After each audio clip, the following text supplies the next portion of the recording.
All right, Gilbert, it's time for us to go to the LA betting market. We're going to start off in London with the Rams, uh, I guess, technically visiting the Jacksonville Jaguars in London. Uh, and I'll change this number, but the Rams are 3-point favorites, and the over under here is 45 and a half. What are the Yeah, numbers saying in this matchup? Sorry. it's a tough one, and I kind of needed this one to be explained to me from Lamar at BetMGM, and it's like, okay, I don't even know what side to go here. Technically, the Jaguars are a home team because they're in London, you know, but the Rams did win against the Ravens, and I kind of wanted to get the sense of what's the money here. And he said it's a little bit of a favorite for the Rams right now. The Rams are kind of the early money favorite, but not by a lot. And then he said that he would not be surprised because a lot of these London games, bets don't get the money doesn't come into the night before because it's a 6 a.m. start. So people bet on a Saturday. You're watching college football and they bet this on a Saturday. He's expecting a lot of Jaguars money because the Jaguars tend to play well in London. Again, it's kind of like a home away from home, and you go back and look at the history. Even in their worst years, they tend to do well. I think they beat the Bills there a couple of years ago. I remember that. So you know, it does make me think about maybe going Jaguars here. It's just I did not like what I saw a week ago. Uh, I get why the Rams are laying 3 there. It's not a lot of points either. Like I could see the Rams winning by more, but the Rams are just so unpredictable. They like to play with their food. Like I'm not saying the Jaguars are the Tennessee Titans or the Cooper Rush Baltimore Ravens, but the Rams should be the favorite here. But I just don't like them that much this week. The Rams. It's a weird feeling. Uh, I'll kind of I'll let you have your input. Maybe you sway me here one way or another. But this is not one game I'm rushing to bet on. But I guess I see why the Rams are the favorite. I got no problem with that. But it does feel like a home game for the Jaguars. Like maybe it should be more of like a pick 'em or minus 2.5 Rams here. I don't know. It's tough to support the Rams right now after kind of how they looked in the last 5-6 weeks. Yeah, and it's funny because I went and I looked at some numbers here, Gilbert. The Rams are 4-2 against the spread this year. The two times they didn't cover was against the Eagles and against the 49ers. The two games they lost. They should have covered against the Eagles if it wasn't for the block field goal Yeah. there. So, we've talked about it. The public loves the Rams here. So maybe that's part of the reason why, they're the favorites here. As I said, they're 4-2 um, against the spread. To me, the narrative here too, Gilbert, is the fact that you have one of Sean McVay's disciples going up against him. And this is another thing I looked up. I wanted to see what his coaching tree had done against Sean McVay. He's 4-7 against his coaching Wow. tree. Now, it's a little bit misleading because Matt LaFleur is 5-0 against him. Um, but he's done well against the others, guys like Brandon Staley. He's 1-0 against. I think he's 2-1 against Zach Taylor, and then he hasn't faced Raheem Morris yet, and now he's facing Liam Cohen. And so I think that's part of the narrative here is can he, yeah, outside of Matt LaFleur, continue to do well against his coaching tree? And I think that's part of it too. And I'm with you too, just in terms of what I saw last week from both of these teams.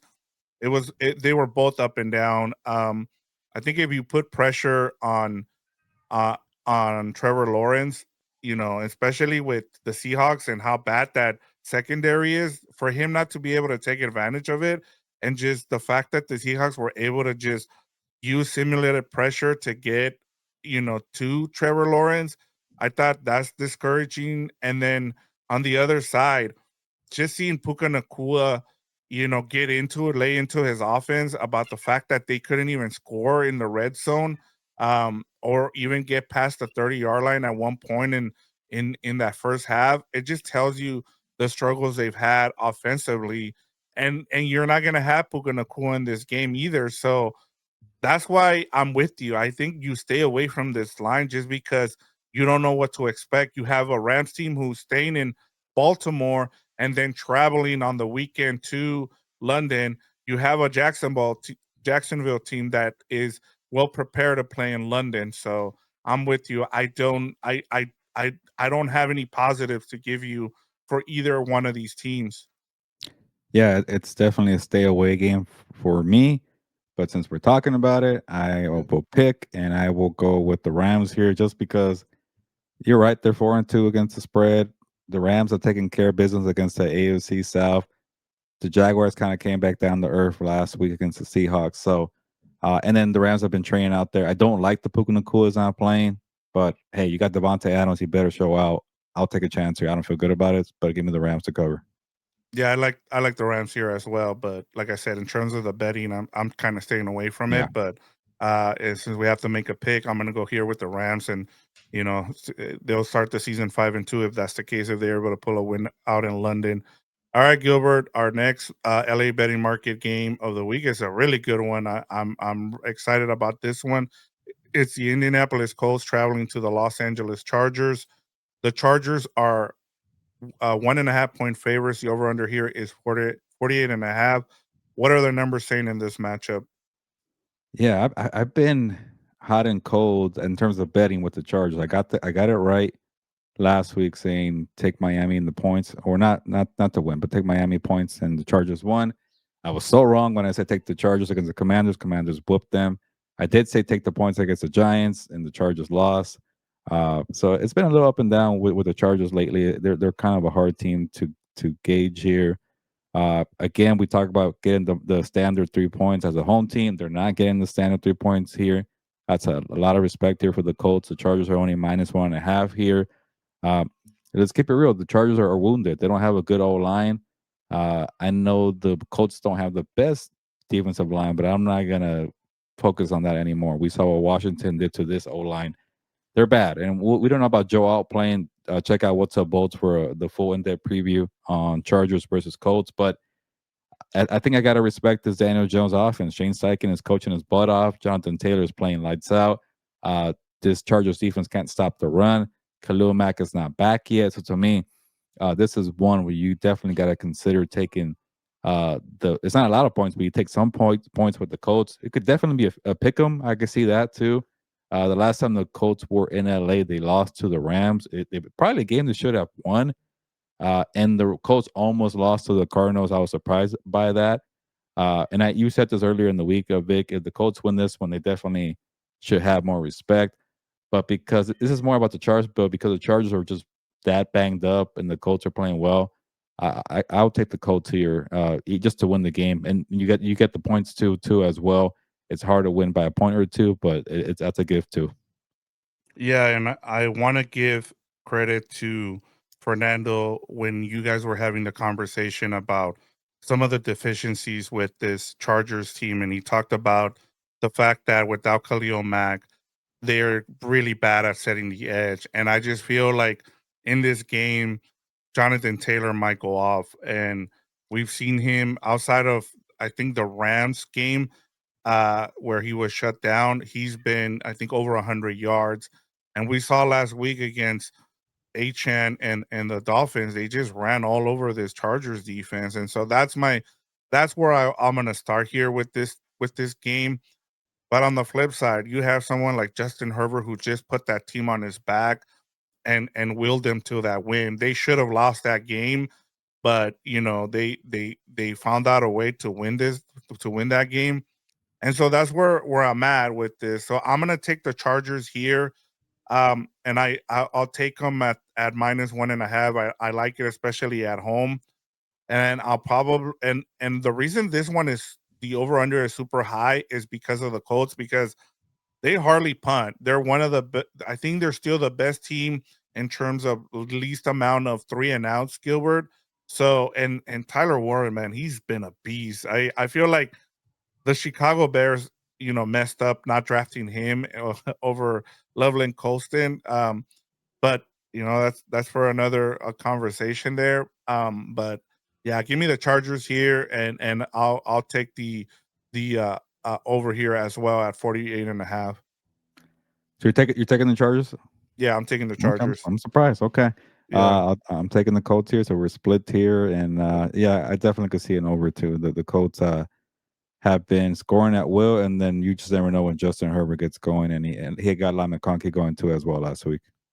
Yep, and we'll see what happens. But I'm gonna be locked into this game because I think it's gonna tell me where both teams are at. And I know the Chargers are missing a bunch of players, but I also want to see where whether or not I need to take the Indianapolis Colts series or not. So I think that's going to be the biggest thing that I'm going to take away from this game, win or lose.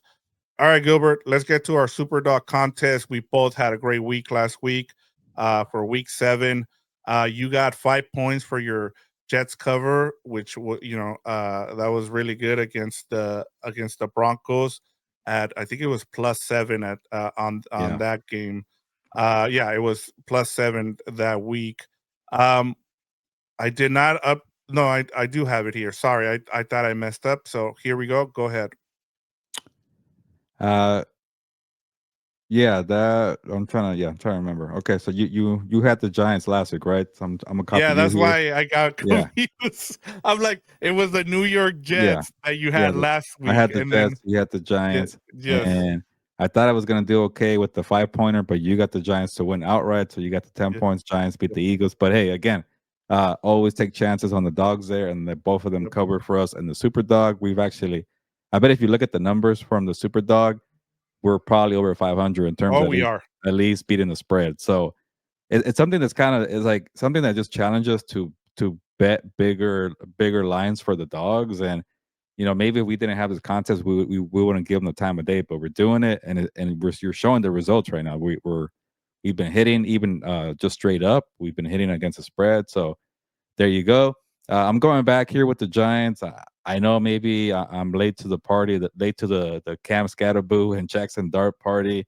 I know they play better at home. This one's in Denver, but I'm gonna take the Giants +7 against the Denver Broncos. And here's why. Like, how do you what was the score? 13-11 or something ugly like that against the It was they won by Broncos? like 1 point or 2 points. They Yeah, should have lost that I need game. to double check real quick because I know I can't remember if that was 13 to Was it 11. 1918? Yes, I wanna I was correct. 13-11. What the hell is 13-11? Is that a scoregami? It has to be. That's an ugly score.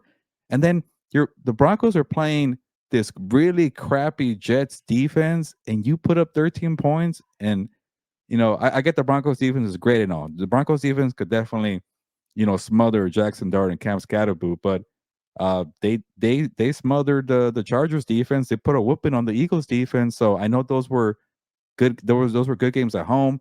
They had a bad game against the Saints in New Orleans. I get that, but the Broncos are not that good offensively. Guess what? The Giants have a good defense, and if you can't score points on the New York Jets, who have the worst defense under Aaron Glenn right now, what's going to happen against Brian Burns and that crew with the Giants there? So to me, this is more about not having faith in the Broncos winning by 7 points. Maybe they do. They're 4-2. I think they're overrated. I think Cam Scatterboot running that football helps out Jackson Dart, and I like the defense. They're getting a rhythm too. So I'll take a chance here. Yeah, and they're coming off a mini bye, so that's another point towards That's true. you. And then the other thing is you look at some of the teams they beat. They beat the Titans, another game they should have lost in week Yeah. 1 at home. And so I just, the only game they won convincingly was against the Bengals on the Monday night. Outside of that, and they're the only team, Gilbert, I'll keep saying this, Denver is the only team that has won after facing the Chargers. Everybody else has lost outside of it, but that's because they went up against the Bengals, Bengals. who, without They beat the Eagles. I'll give them credit for that. But even yeah, that game, they struggled to score.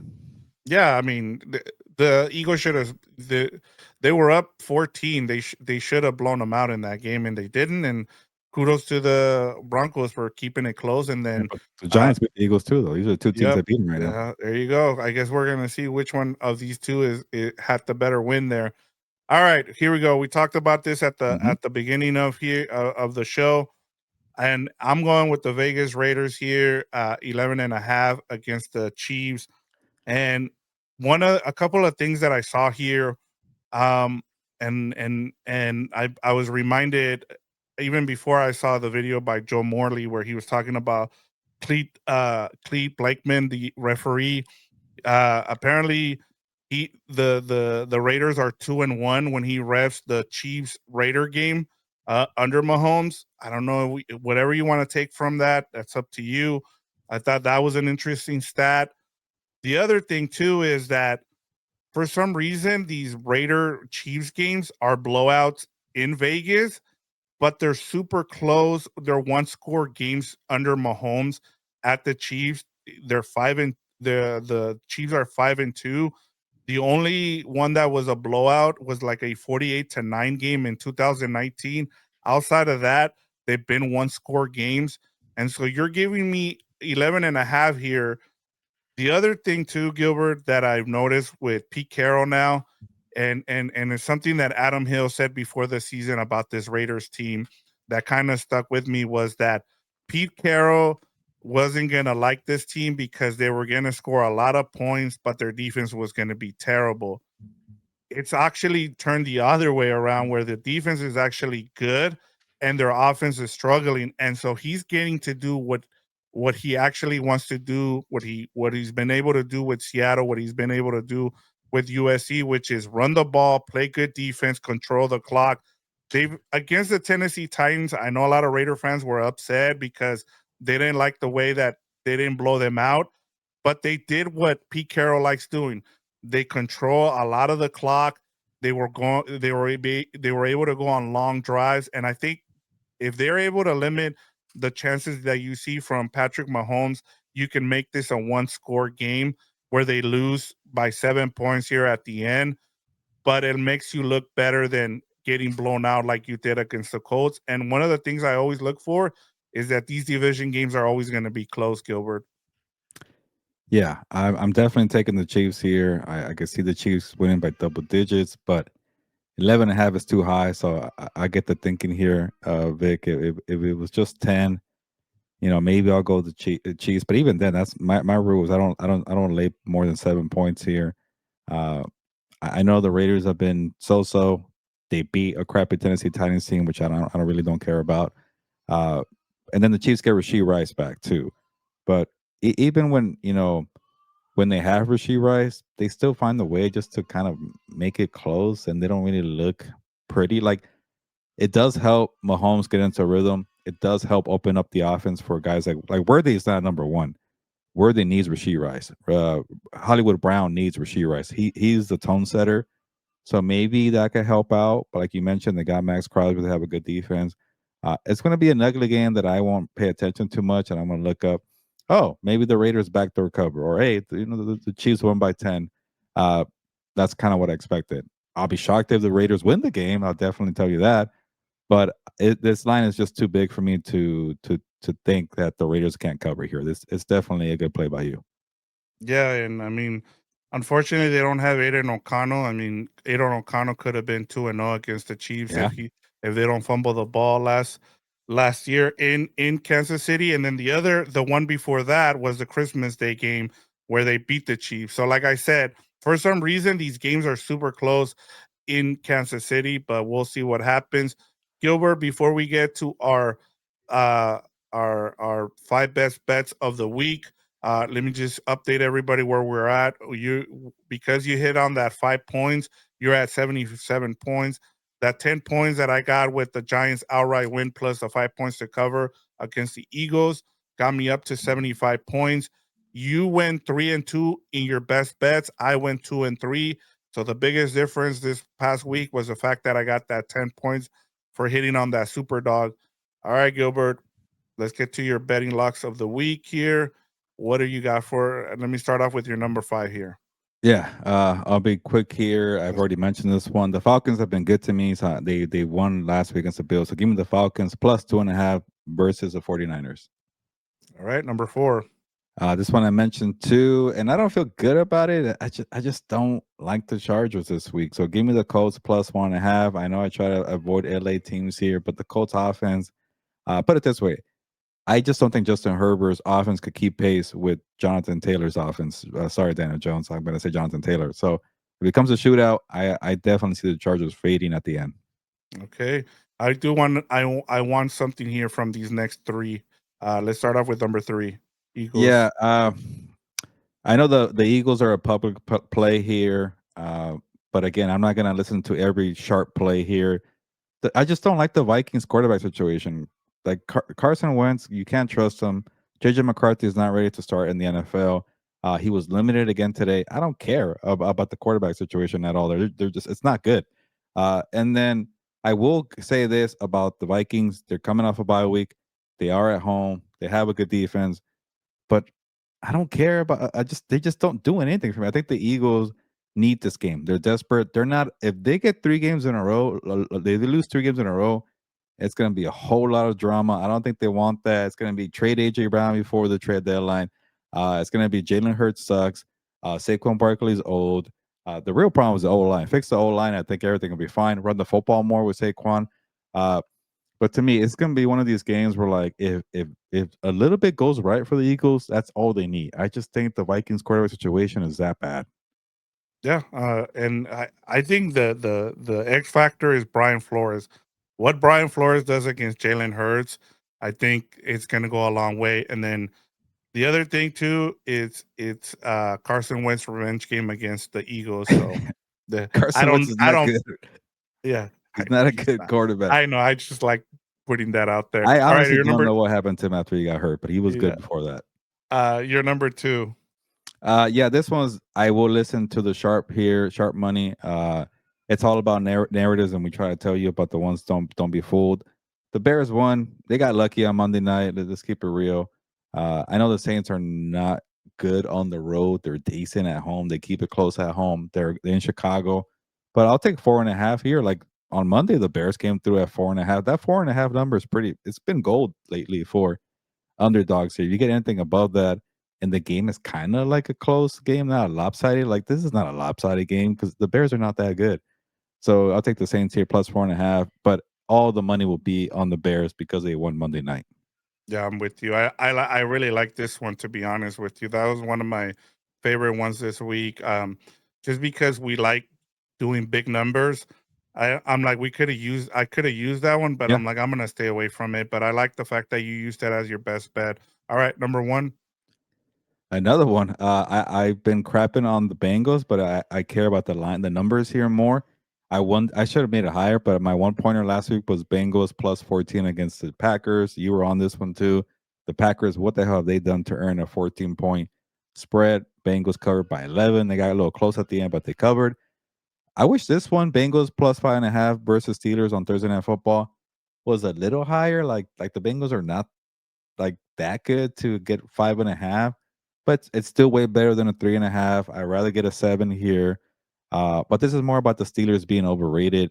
They don't have a good offense. Like they're okay, they have a mediocre offense, and then they have a below average defense that's gotten kind of old. They're not very good. I feel like I haven't seen a big performance from TJ Watt in a while.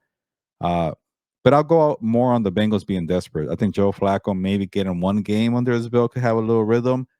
It's really tough to lose 5 games in a row. Sometimes in the NFL, you're just due for a game. I'm not saying the Bengals are going to win, but I can see desperation and keeping it close right here. So give me the Bengals plus 5.5 Thursday Night Football. Yeah, and I agree. I mean, Zach Taylor needs to win this game if they have any hope of Joe Burrow coming back and actually doing something. Because at some point, either at the trade deadline or after, you gotta just shut everybody down and be like, look, we just want to tank for next season and try to get some picks. All right, I'm gonna go quick with my week 7 5 bets. Like I said, I'm gonna keep rolling with the Lions here at -5.5. I explained earlier about why I like them, so I'm just gonna keep it short. I like the Jets here at +1.5. The Panthers have been playing well, but they play really well at home.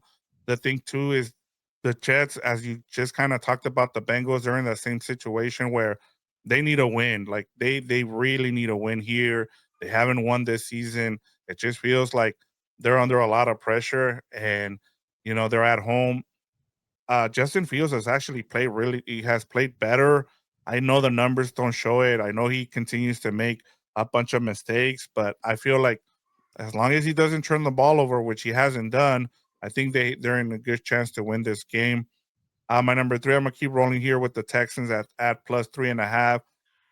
The Seahawks, as I mentioned this stat, under Mike McDonald, they're 10-1 on the road, but they're 4-7 at home. They for some reason they don't play as well at home. I don't understand that. And the Texans are coming off a bye. As you know, I like teams coming off a bye going up against teams like that. My number two is the Browns minus 2.5. Another stat here, like I said, teams facing the Chargers are now 1-4. The Dolphins just are coming off of facing the Chargers, and the Browns play really well. Especially their defense plays really well their defense plays really well at home for some reason. If you look at the stats, they just I don't know what it is if they feed off the crowd there, but they play really well.